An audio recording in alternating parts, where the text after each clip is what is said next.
their obsession is to transform the rest of the world into carbon copies of themselves. And in order to further this process of transformation of mankind into carbon copies of themselves, they bring to the world something called globalization. That the whole world becomes connected. The whole world becomes interconnected.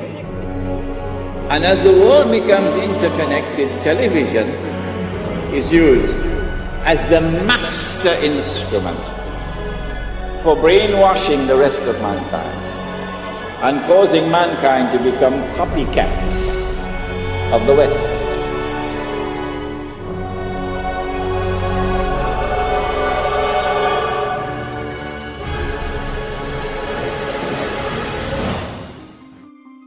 So in a sense, what we're seeing is using branding that is so enmeshed in our culture and in our lives as a way back into our own societies, a way to engage with globalization. Because if you pick up a shoe now, you have the story of globalization in your hand.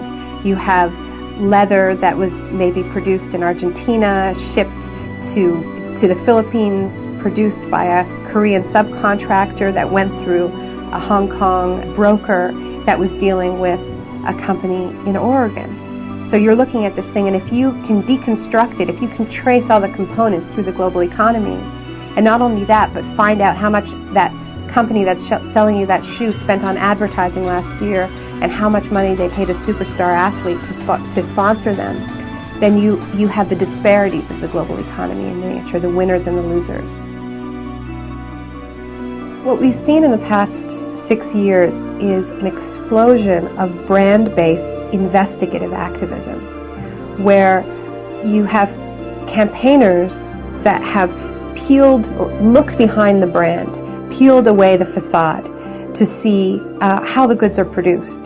There are labor groups in the United States that have sponsored tours of Nike workers, of Gap workers, going to U.S. campuses, to community centers, to tell people how their products are produced. And of course, this is very uncomfortable for these companies, because even though they are the engines of globalization, they don't really believe in globalization, not this kind of globalization, right? I mean, their whole system depends on the world of production and the world of consumption staying safely apart, and there not being this connection at the grassroots where we learn the secrets behind our shiny, perfect, airbrushed global world.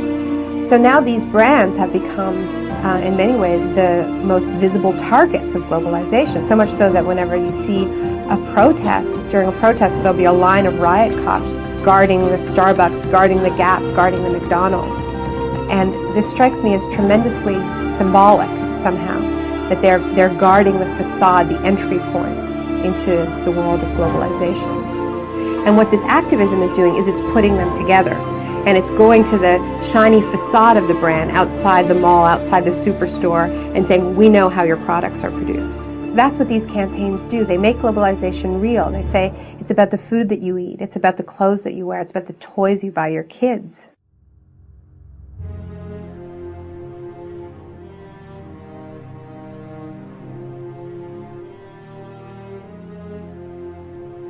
Globalization is a system that ties in industries from around the world to be working for the same business interests. A machine, globally fulfilling the needs of the few, teaching you that humanity will perish without it.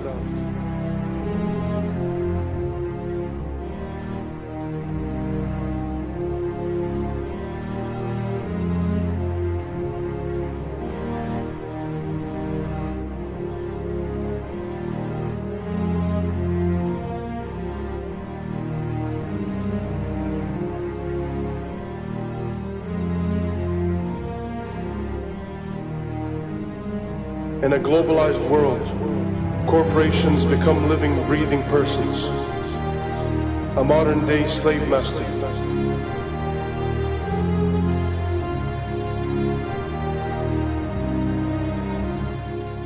These are a special kind of persons which are designed by law to be concerned only for their stockholders.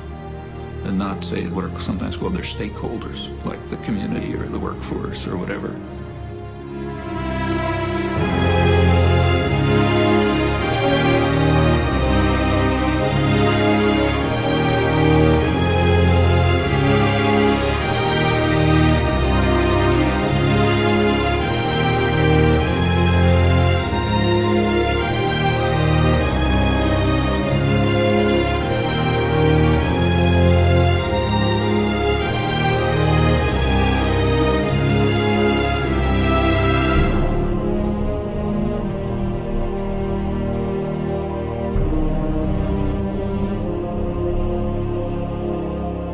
We are deceived into believing that without the system, we won't survive.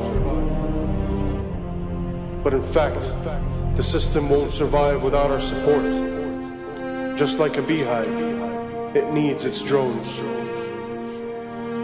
People who will never ask questions, people who will never step out of line, who will begin to need the prison they are in, depend on it, love it.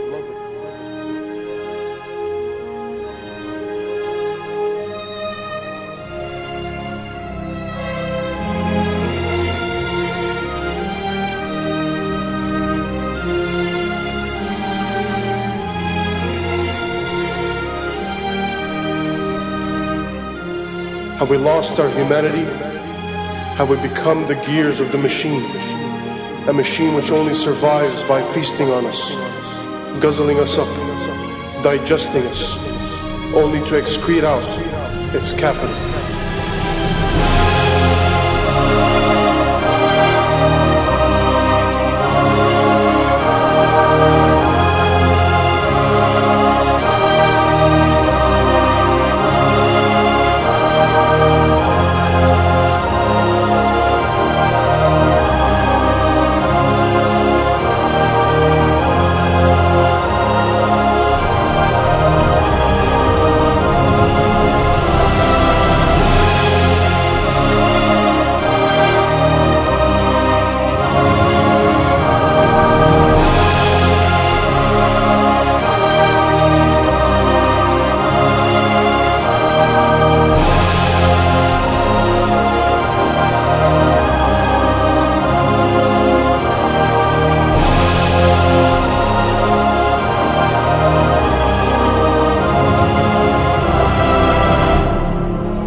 The mistake that a lot of people make when they think about corporations is they think, corporations are like us.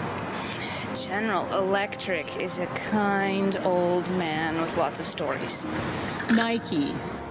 Young. Energetic. Microsoft.